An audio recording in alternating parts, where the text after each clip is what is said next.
Financial Depression Part 2. The Cost of Abdication. The Slow Collapse of Capacity. Every season of dimming has a root, a place where the rot begins long before you can name it, a place where your system whimpers for help while the world tells you to power through. For many rebel healers, the root rot begins here. Abdication. Not support, not partnership, not collaboration, not co-creation. Those are very different things. Abdication, the quiet drift away from the parts of your business that once kept you grounded. The slow stepping back from your numbers, your decisions, your pulse. The hope that if you hand off something entirely, the weight of it will finally lift. And the world encourages it. Just outsource it. Let somebody else handle that. You shouldn't even have to look at it. In a moment when you are stretched too thin, those messages feel like mercy. But abdication does something subtle and costly. It accelerates the collapse of capacity. Because every time you hand away the pieces that anchor your clarity, every time you disconnect from the numbers that once inspired you, every time you distance yourself from the very pulse of your business, you chip away at your foundation. Your system loses the threads that hold you steady.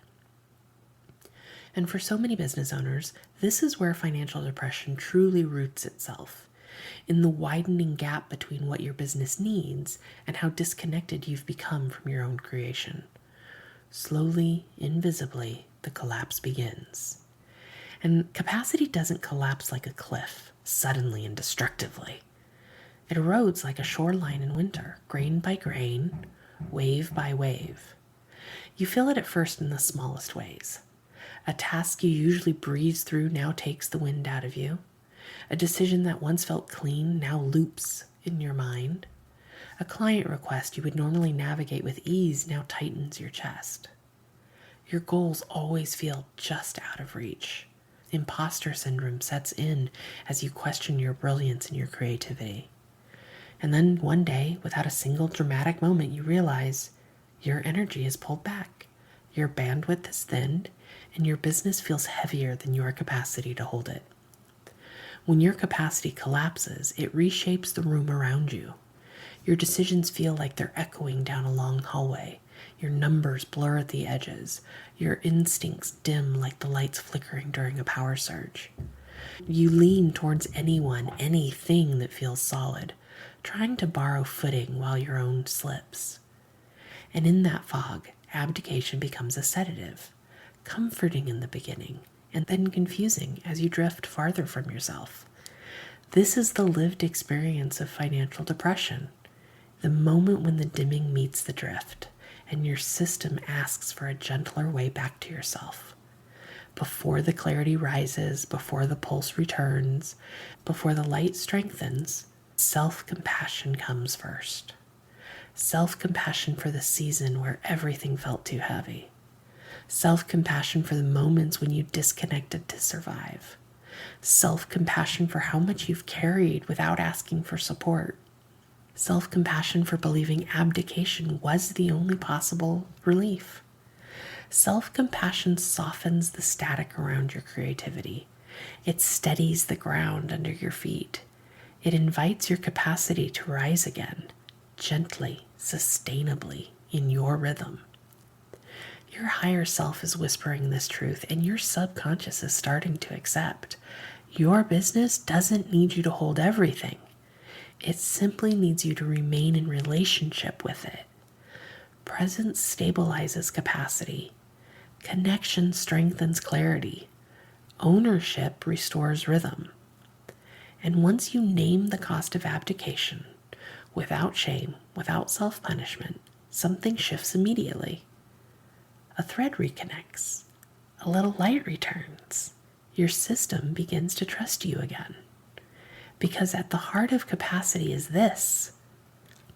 Your business reflects how you center yourself. And even inside the collapse, the return begins before the momentum does. You feel it in the subtlest of ways, easy to dismiss.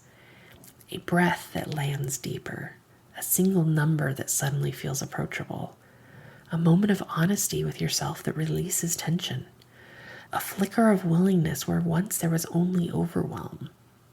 These aren't small. These are openings. These are indicators, proof that your system is already moving towards recovery. But for now, let this land.